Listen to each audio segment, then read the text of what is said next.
Happy International Haiku Day 2023. I know podcast law says you shouldn't give out the date, but you know what? I can't miss this opportunity, can I? I'll be doing something special to celebrate this day on our YouTube channel. That's Poetry Pea. If you've subscribed, you'll naturally get it sent to you. But if you haven't, head on over there and see what we're up to. I hope you enjoy it. And I hope you enjoy this podcast full of original haiku and senryu. Happy days, eh?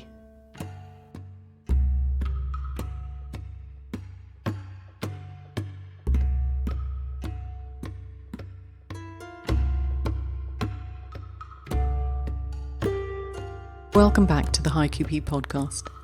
If you're a regular, you'll know I'm Patricia. If you're new here, you are most welcome.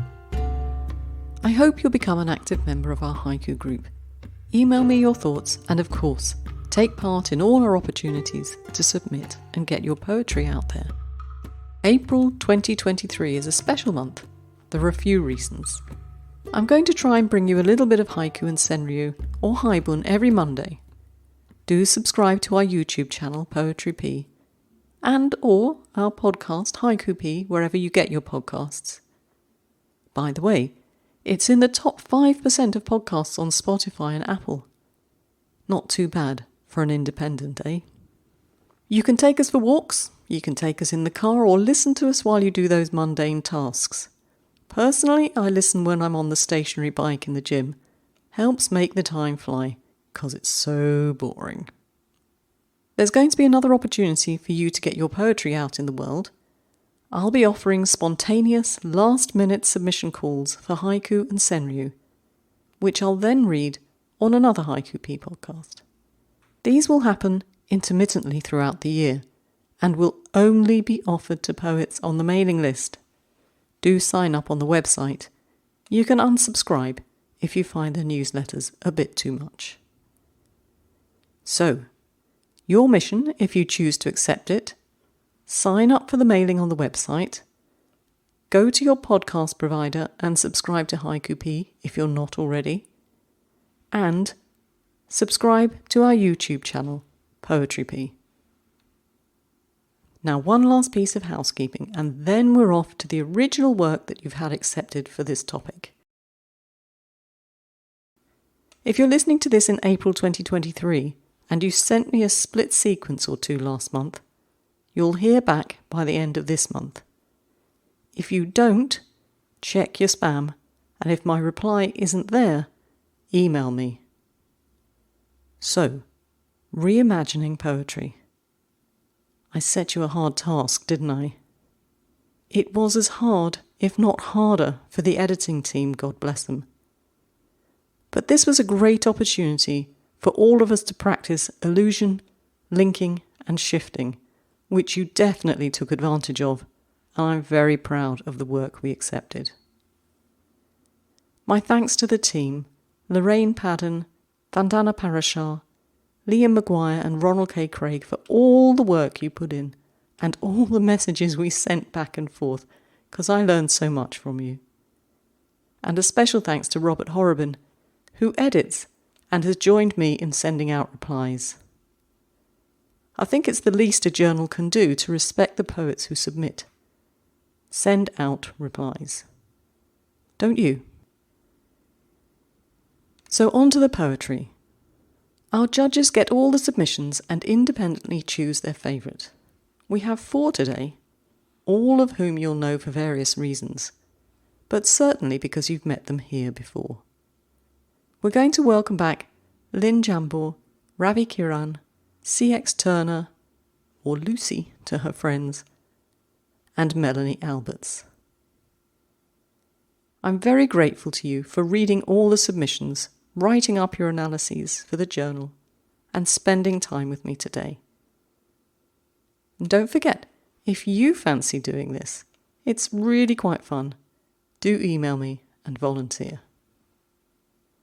Today's first judge is Lynn Jambor. Lynn, welcome back to Haiku Pea. I'm so glad to be here. Thank you, Patricia. Thank you for coming. Now, you and Ravi are two of our more regular judges, and I was having a look, and I think actually you hold the record. You first joined us in series 4 as one of the judges. But having done this so often, Lynn, we're going to be expecting great things from you. So I think you're going to give us something that is quite appropriately from spring. So do tell us, what have you chosen? Well, thank you for those kind words. I must keep coming back because I love doing this. And I found this selection again was extraordinary. And I had probably a top 5, Mm. but I ended up choosing a monoku, a flare of forsythia bursting out of my winter funk. A flare of forsythia bursting out of my winter funk by Kim Clue. We were talking about spring, and this poem just resonated so quickly with me, partly based on personal experience that I had and have had in Vancouver when it's just starting to be spring. And the first thing that shows up is that brilliant yellow of the forsythia. It seems you walk by and it's bare, and you walk by after a couple more days, and there's a burst, a literal burst when all the forsythia come out. The blooms aren't gradual, and they burst into bloom. So I love the word burst, of course. My eyes are tired during the winter when we see the bare branches and, the bushes without the leaves, and it's a bit gray. And all of a sudden, we're assaulted almost by this bright, profuse yellow amongst all the gray and the gray days and the rain. So burst is a wonderful word for this. You know what gave me a little challenge was winter funk, because I had in my mind a definition of what funk is. And to me, it was kind of, I'm having to think about it, something full of gray and low spirits and that kind of thing. So I did do a bit of research. And funk is also a style of music, which I really was not aware of. And apparently, it is music that emphasizes the first beat in what is often African American dance music. So here was also a jolt away from the raininess and grayness of a winter in the city. So a jolt of music, a jolt of color, and it's all bursting. So now my spirits are pretty high after all that activity.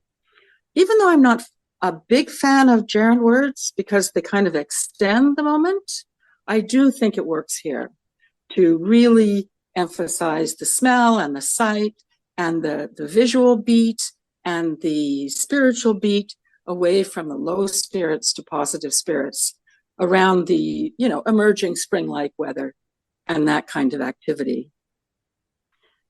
I did not know that the nickname of forsythia is actually an Easter tree. So again, appropriately heralding spring.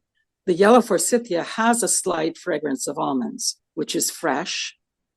And again, I learned something else. The flowers are used in Chinese medicine for anti-inflammatory properties. So we're emphasizing the health benefits of sight, a beautiful spring bush, smell, a slight almond fresh, and taste, which I haven't tasted yet. I will be honest about that. But I think that has to happen. And dance. This connection between mind and body, sight, smell, taste, dance, is just what a monoku should do. You should be able to read that, get a superficial sense at first of spring and joy, and then as you reread it and reread it again, you start to delve into a little bit more about what it is referring to. And now, of course, it's my favorite. I also like the sound of it. Like, I like the flare. I wasn't thinking fireworks so much, but just a flare, like a flare of a rocket. The flare for Scythia funk. Flare for Scythia, and then the more harsh funk. So you get a deeper, I believe, connection between the gray funk, and the flair of Forsythia. So I love the way it reads. That is definitely my choice for this month. It's really interesting. That's why I love doing these sessions. First of all, I didn't know it was called the Easter tree. Me neither. Yeah. I say it differently. I say forsythia, but mine burst into bloom weeks and weeks ago when we still had the snow covering everything here, and it was just so nice to see again after the winter funk to see this bush just, as you said, flare into color. It was brilliant. And I hadn't thought about funk in the way of music. I had just thought about the word funk as meaning the depression, sort of a depressive meaning. And I like the way you brought that sort of rhythm and the funk. And I should have thought about it because as a teenager, that was probably my favorite type of music. So that was great. Thank you very, very much, Lynn. Now we'll get on with a little bit more original poetry.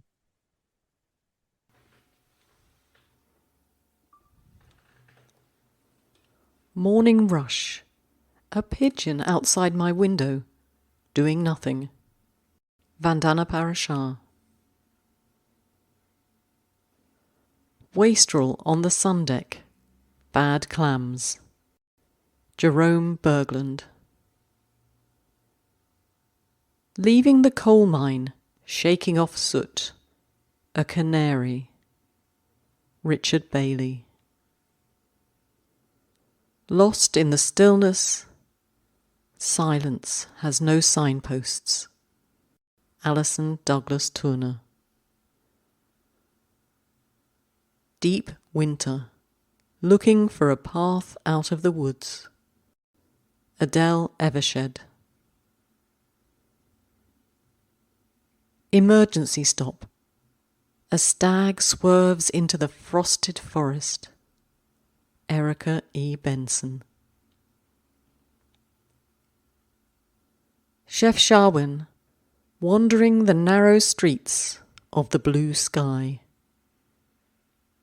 Kimberly Kuchar. Kimberly, I know you gave me instructions. I really hope I followed them and I got that one right. But forgive me if I didn't. Please. Slushy road, kicking the tyres at a green light. Kyle G. Jones. A snowdrop, a snowdrop, a summer. Joshua St. Clair. Kemmelt train stop. Snow whites out everything but platform lights. Richard Tice. Winter nightfall. A deeper understanding of the pines. Keith Evetts. The snowy trail, her footprints now bigger than mine, lead on ahead. Anne Morrigan. The trailing smoke of roasting chestnuts. Evening commute. Farah Ali. Dark and deep snowdrops peek out. Gunshots. Marilyn Ashbow. Crisp morning. The urge to explore. Irresistible. E. Yvonka Ettinger.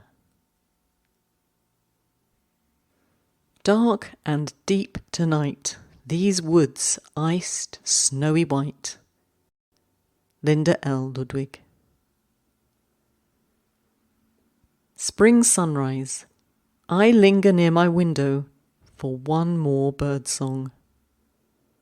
By Sali Chatterjee Doot. I'd just like to take a little break here and say some thank yous. Poetry Pea can't survive without your donations, and I'm always grateful for them. Thank you. And last month, I'd like to say a special thank you to Linda Ludwig, Susan Andrews, Angiola Inglese, Jason Furtak, Gabrielle Tolliver, Mira Rehm, Marilyn Ashbow, Matt Snyder, Mimi Ahern, Margaret Sullivan, Eve Castle, Ian Speed, Tony Williams and Colette Kern. And of course to everyone who bought a copy of the journal and made a donation when they accessed the show notes. Or indeed, there were some of you who wanted to remain anonymous. Thank you all. Much appreciated. And on we go with the poetry. Final month. Tides wash upon shores out of reach. Eve Castle. Echoes of the iron horse's snort. Rusting. Kurt Lindemann. First monsoon. The road home becomes a mountain stream. Muskan Aouja. Longer riffs the longer we listen. Housefinch. Cynthia Anderson. Grown-ups on the monkey bars. Spring breeze. Tim Kremen. Cutting through spring again. Wail of a heron. Bijutprabha Gantayal. Metro rail stop. Nothing but graffiti on the platform sign. Deborah P. Kologi. Dusty snow globe. The fourth stage of grief. P. H. Fisher. Cotswold villages. The warm honey tones in a stranger's voice. Tracy Davidson. The still dark lake I extend into another me. Sangeeta Kalarakal. Pausing to inhale the flowered path in Grandma's garden. Douglas J. Lanzo. South Gloucestershire. The night we stopped and stared. Northern Lights. Wendy Gent. Now for those of you who don't know southern England, that's quite an event. To see the Northern Lights so far south, it's amazing. And I'm particularly aggrieved because, as you may know, I went off to the Arctic Circle to find them and didn't see them. C'est la vie.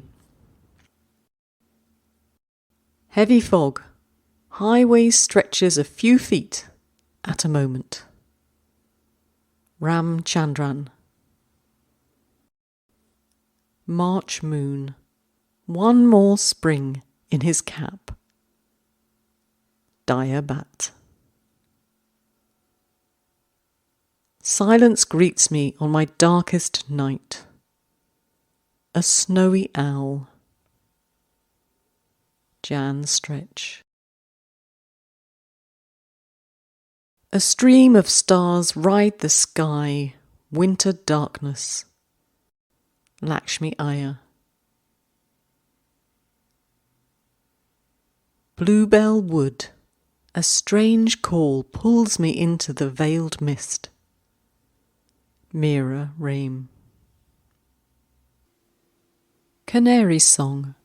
Filling the blank space between lines. Daniela Miso. Now our next judge is Ravi Kiran. Ravi, last time you appeared on the podcast, you partnered with Lynn too, and that was on season 5, episode 22, if anyone would like to go back and listen. I remember we had a good old discussion after that judging. I hope we're going to do that again today. Welcome back, Ravi. Thank you, Patricia. Appreciate it. Lovely to have you.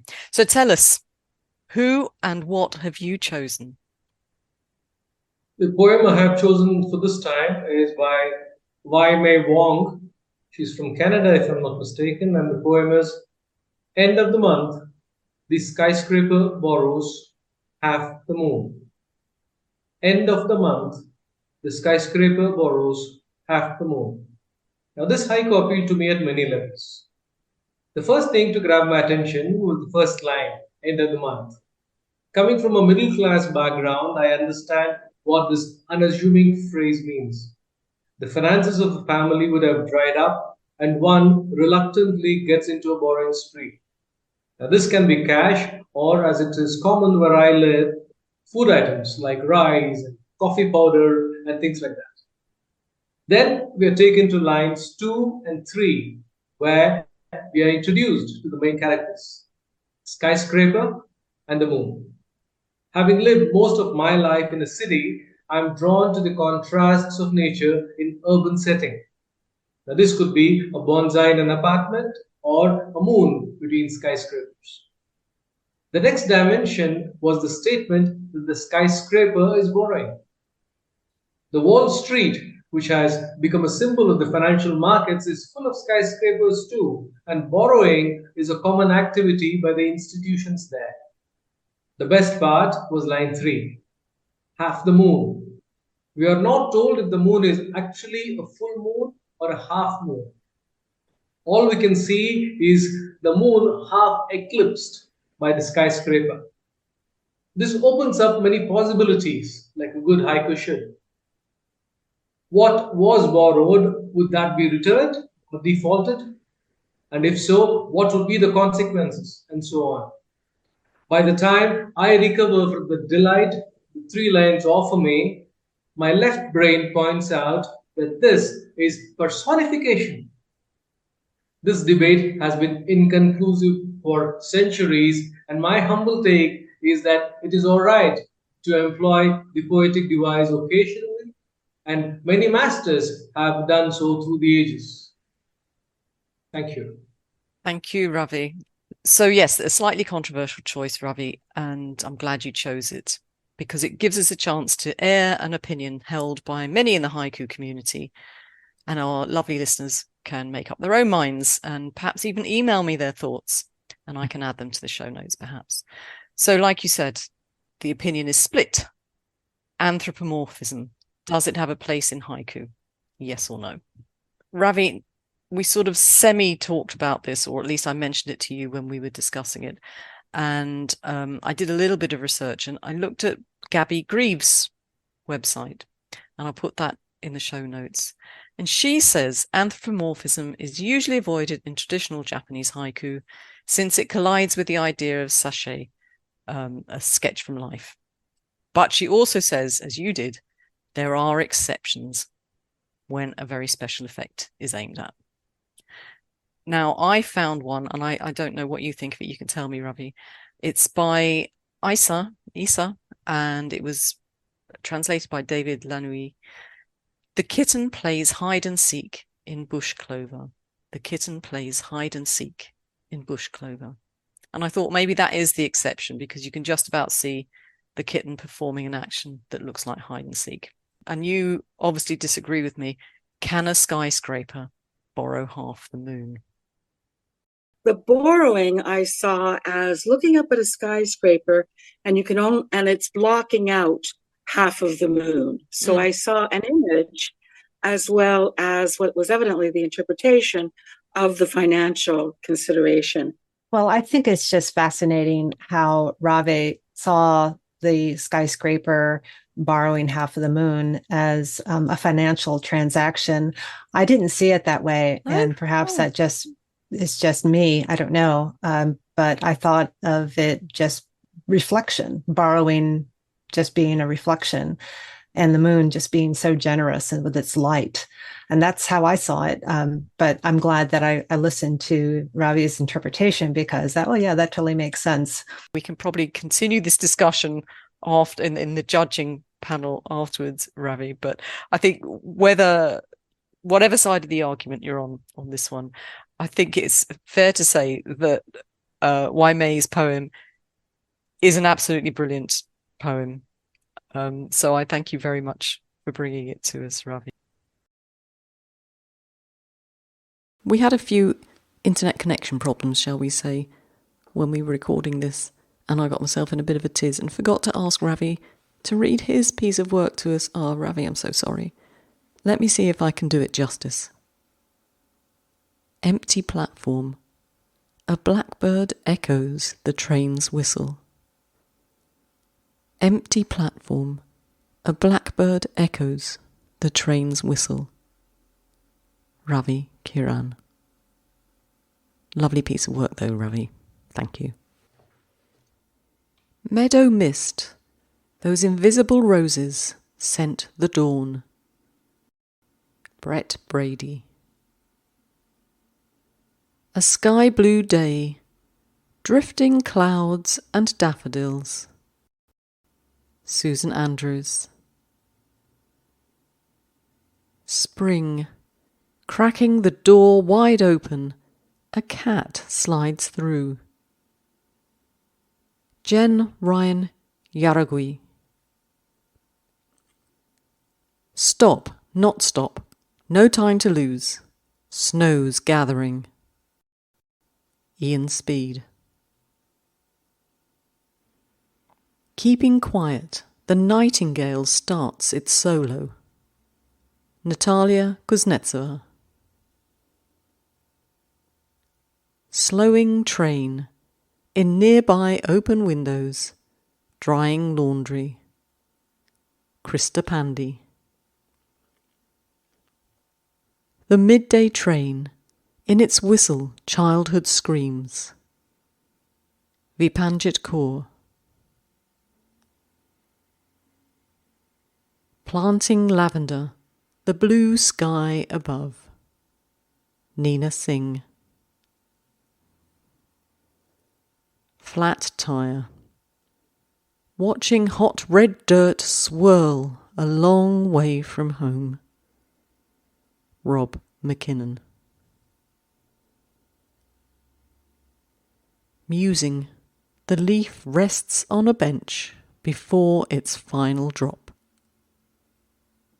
John S. Green. Bluebirds through the kitchen window. I burned the toast. Robert Whitmer. Envelope. How can I send you this sparrow's chirp?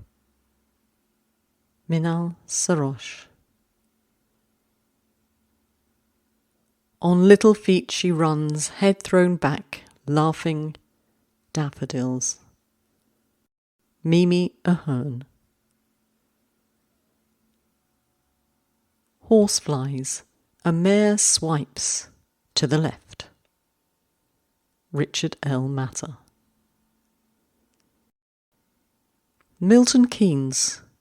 Train tracks hum a dragonfly's stripes. Tim Roberts.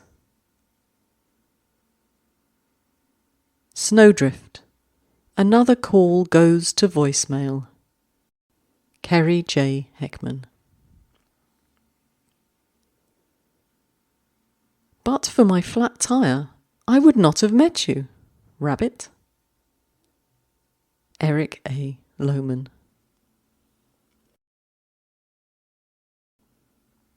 Foggy street, the fragrance of roses from a laundry door. Laurie Kiefer. Wildflowers, how quiet this lone child. Amulya Kamalnath. Melanie, welcome back to the podcast. We last heard from you on the judging panel in Series 5, Episode 16, when you very kindly joined us to judge the vulgar episode. I'm so pleased that didn't put you off, and thank you very much for coming back and being with us for what is perhaps a more genteel topic. I'm delighted to be here, as always. Thanks, Melanie. So tell us, which poem did you choose and why? I agree. It was difficult to choose, but the one that I decided was by Jenny Shepard, Washing on the Line. For the first time this year, Everything flutters. Washing on the line.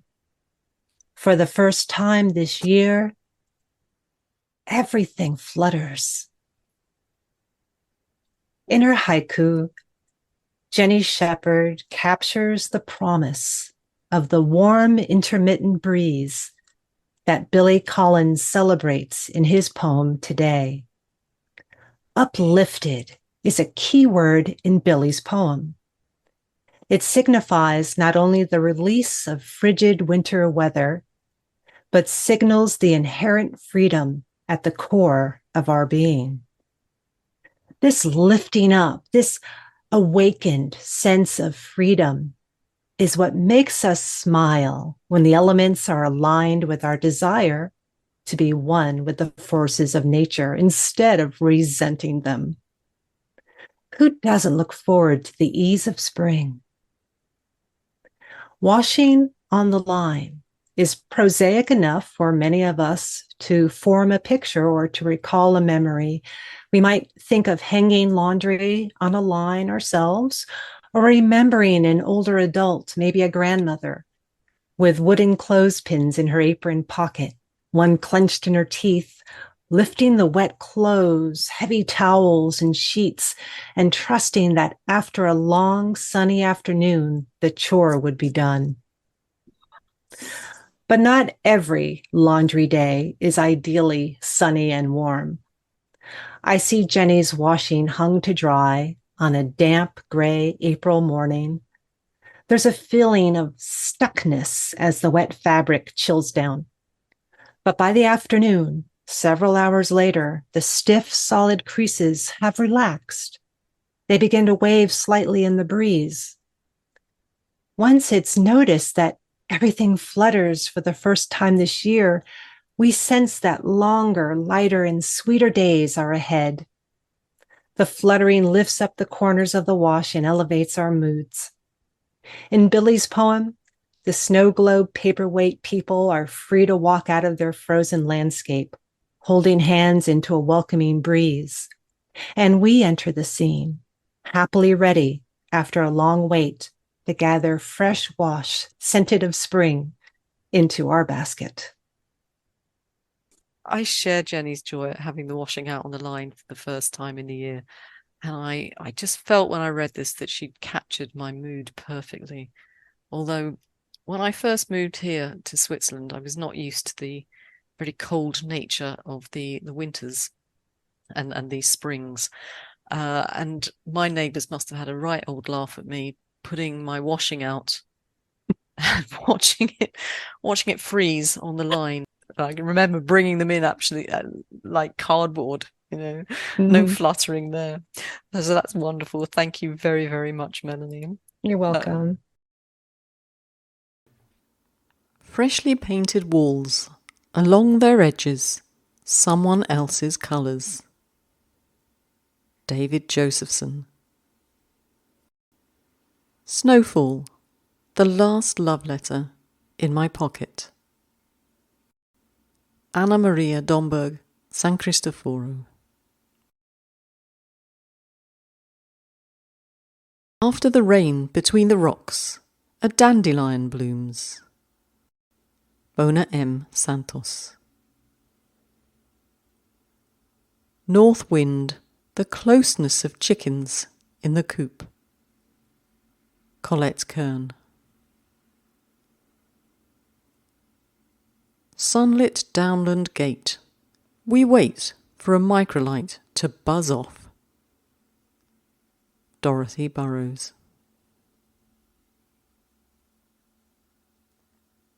Ripe avocados. A dreamy nod in warm wind. David Kawika Air. Anxiously pouring at unfamiliar white stuff. Tortoiseshell kitten. Jenny Wynne Hyatt. His granite bench, autumn leaves covered in silence. Joan C. Fingan. Snow moon, falling from the light onto a page. John Hawkhead. Spring breeze, my newborn's first word. Daisy. Nisha Ravi Prasad. And if you're ever talking to Nisha, do ask her about that one. There's a lovely little story behind it. Rock through a window, the pattern of shards matches our carpet. Lorraine A. Padden. Late night train, we carry the moon across miles. Mona Bedi. Garden sprinkler, the house sparrow takes a head bath. R. Suresh Babu. Snowbirds return, listening to winter's end. Tina Moray. Honeysuckle, even though the dog barks and the traffic roars. Tony Williams. Blizzard skiing, the surprise calls of crows.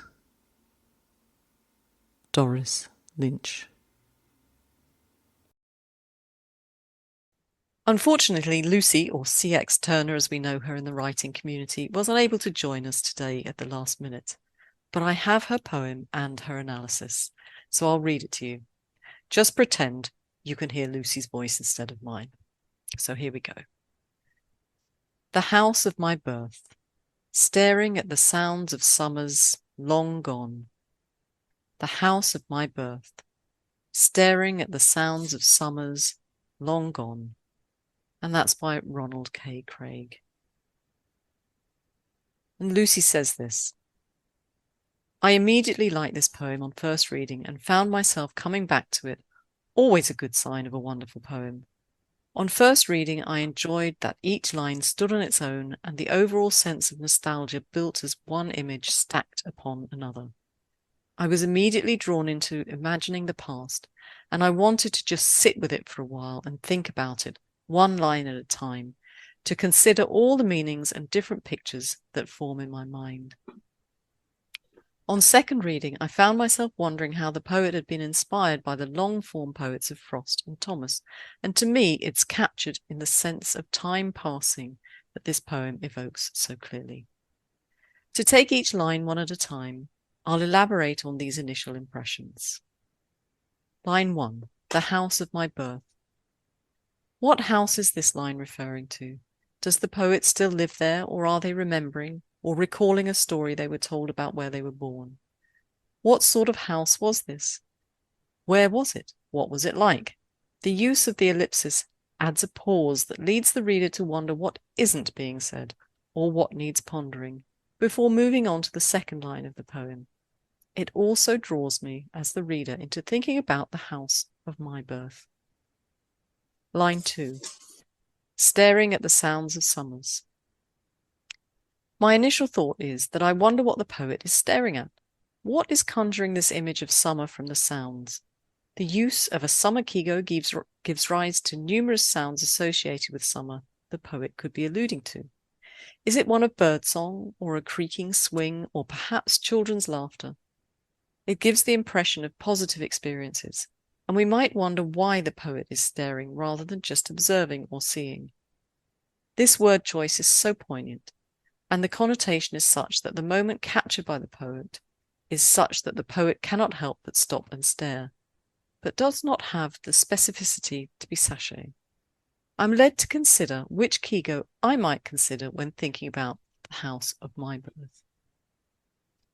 Line 3, long gone. This last line brings the conclusion to this verse to a nostalgic flourish, as one is led to consider what is long gone. Is this the house of the poet's birth from the fragment in line 1, or is it the memories or sounds of summer? Or is it that the poet themselves is looking back on their past from a perspective of older age, Perhaps they're grieving a loss of some sort, linked to their birth or their childhood. I love this poem. To me, it encapsulates the theme of those reimagined poems by focusing on time and space.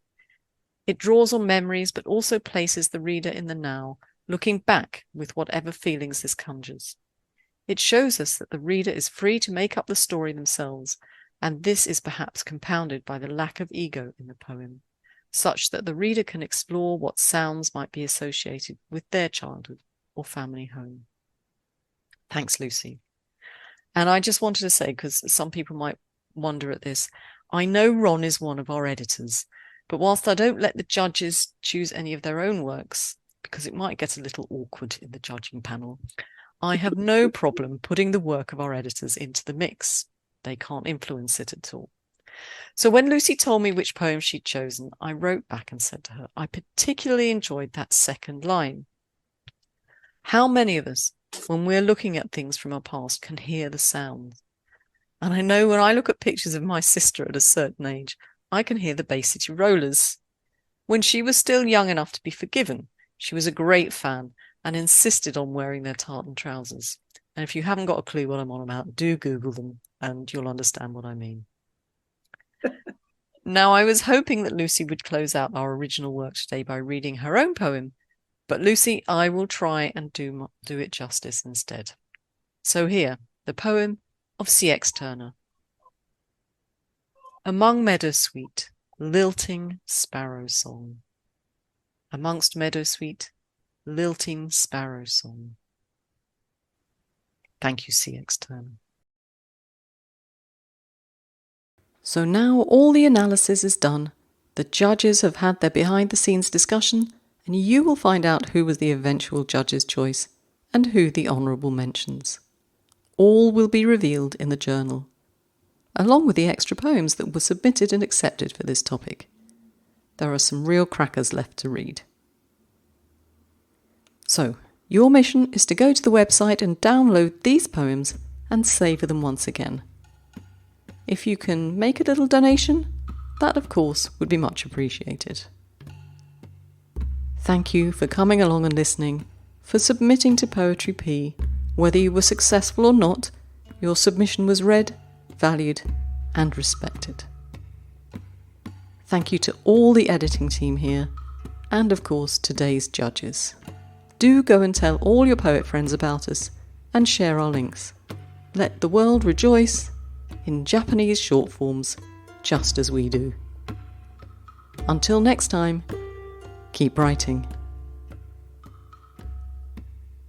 Now don't tell my kids, but I'm not perfect, and I may have made the odd mistake or two. It has been known.